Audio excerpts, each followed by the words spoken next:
Did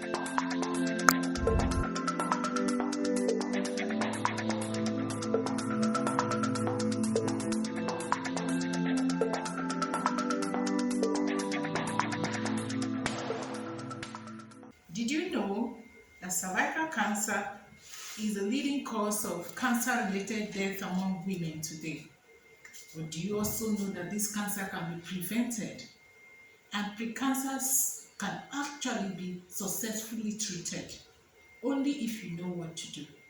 I want you to watch to the end of this video so that you get information on how to take responsibility for your health and prevent cervical cancer-related death with you and your relative. This is your health, your responsibility with Dr. Goodness.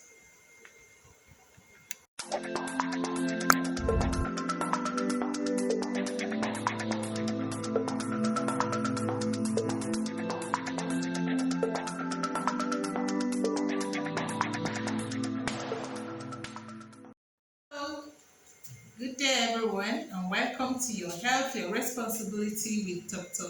Goodness.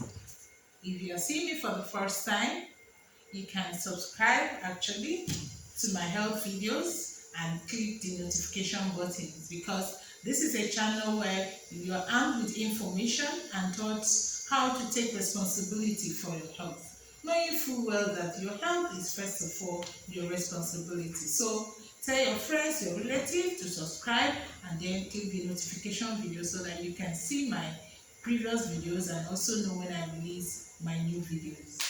Okay, so we are going to be talking about cervical cancer. Yes, cervical cancer is actually a public health concern because it is actually the leading cause of cancer-related death among women today.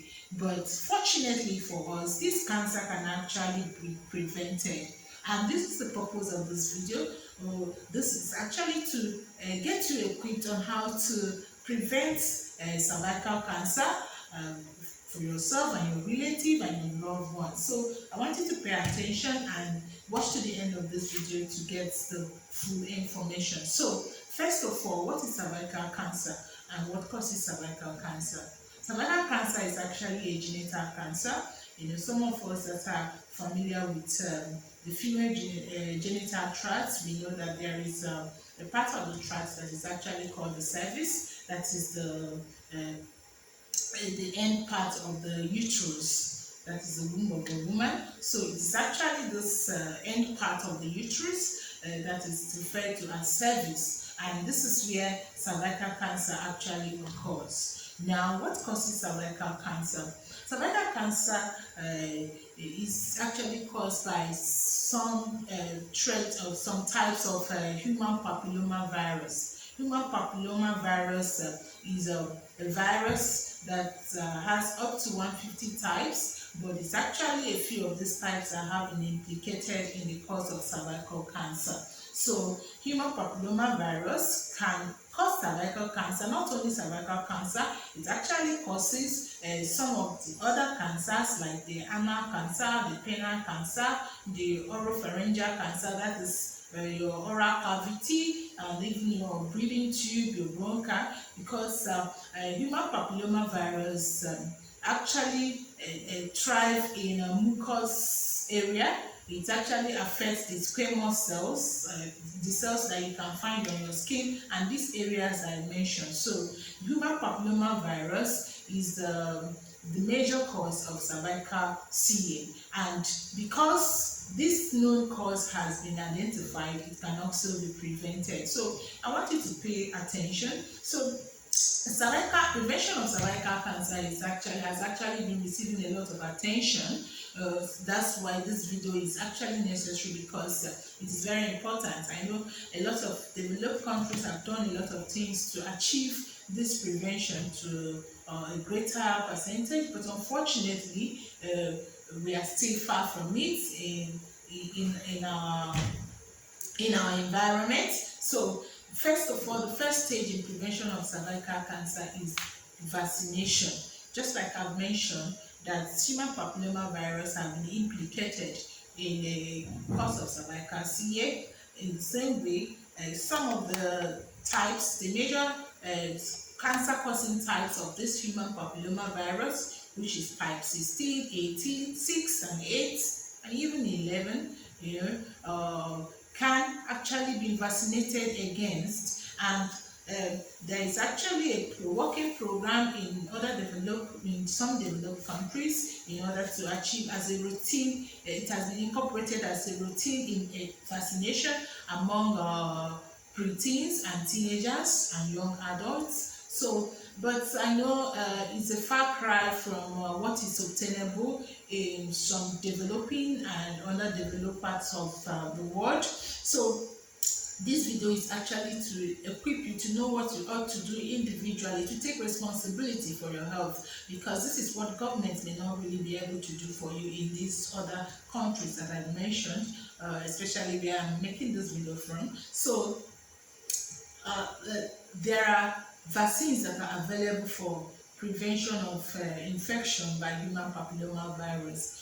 But human papillomavirus, how can you get it? A lot of people just assume that it's purely a sexually transmitted disease. Yes, it is majorly sexually transmitted, but just like I mentioned, the parts where these infections can actually affect, the contact, skin to skin contact with infected parts can actually transmit this papillomavirus. So in as much as it's majorly a sexually transmitted diseases, it can actually also be transmitted through skin to skin contact, especially the genitalia, both the male female genitalia, even the oral to genitalia. It can actually be contracted through this contact. So it is important that we try as much as possible, those that can afford it, to vaccinate our children. The WHO recommendation is actually that female children between the ages of 9 and 12 are vaccinated, against this cancer-causing human papillomavirus. And some of these vaccines are actually available and can be available, when you request for it. So it's something that you can discuss with your healthcare provider to make those vaccines available for our young adults. And also ages between people between the ages of 13 and 26 can actually also be vaccinated, but it is recommended that these people actually test for human papillomavirus before getting the vaccines, because it's no need. Vaccination does not actually work when you have already contracted the infection. Remember I said that human papillomavirus is actually a very common infection. It's also the cause of genital warts, for those of us that are familiar with that.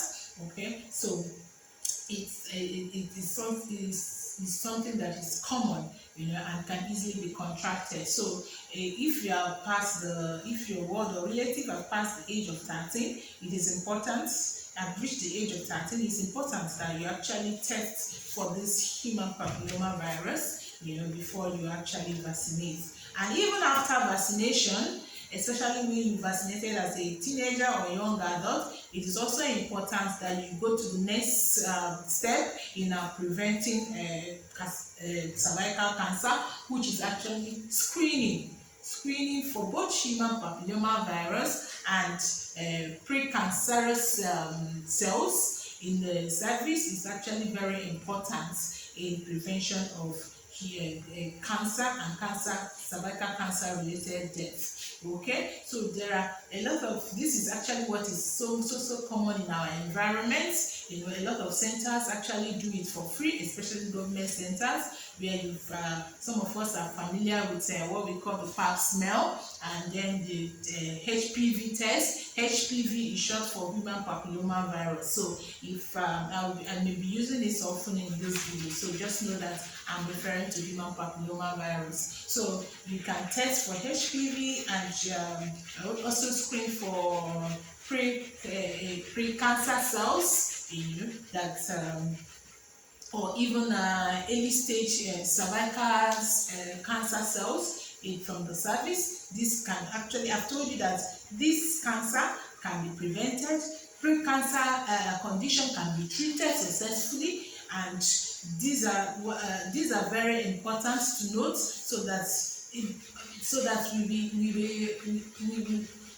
serious with the screening, So pap smear is important to screen for pre-cancer cells, and depending on the results, these things can actually be successfully treated in order to prevent actually developing with coming down with invasive cancer cells, because once it becomes invasive, it becomes difficult or nearly impossible to treat. And sometimes these things does not come with symptoms. Really, you may not really see any symptom until it has become an invasive cancer. So that is why routine screening is actually important for any female within or even above the reproductive age. It is important for you to screen, and then depending on the result of the test and the center that is conducting the test, you are told to come for a follow-up test. Please don't miss out on this follow-up test. Remember, invasive cancers cannot be treated, and these are actually what leads to death. So you don't want you or your relative to get to this stage. That is why this video is so important to me, and is so important to you, in order to take responsibility. Nobody will do this for you. Nobody will force you out of your home to vaccinate you, or even to screen you for cervical cancer. This is what you can do for yourself and your loved ones. So it is important.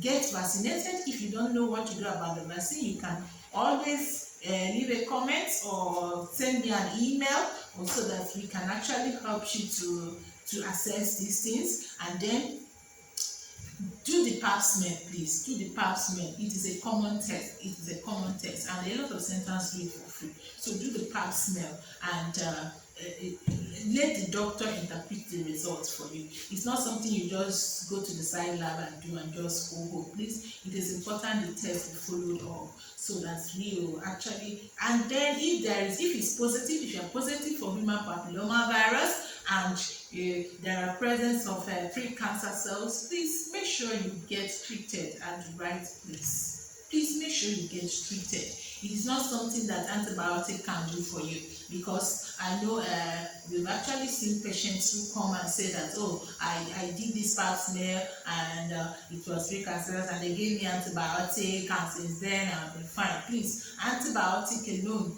cannot treat pre-cancer cells. There are treatment protocol for these cancers, and until you do the right thing, and even after treatment, it needs to be followed up. So please take responsibility for your health and do the right thing. Remember to leave a comment. Remember to leave suggestions on the topics you want me to cover in my subsequent videos. And then remember to subscribe, and tell your loved ones and your families to subscribe, because I assure you I'm going to be giving you information on different public health issues that will actually help you to live a healthy life. This is your health, your responsibility with Dr. Goodness, and I would love to see you live healthy. Goodbye and take care.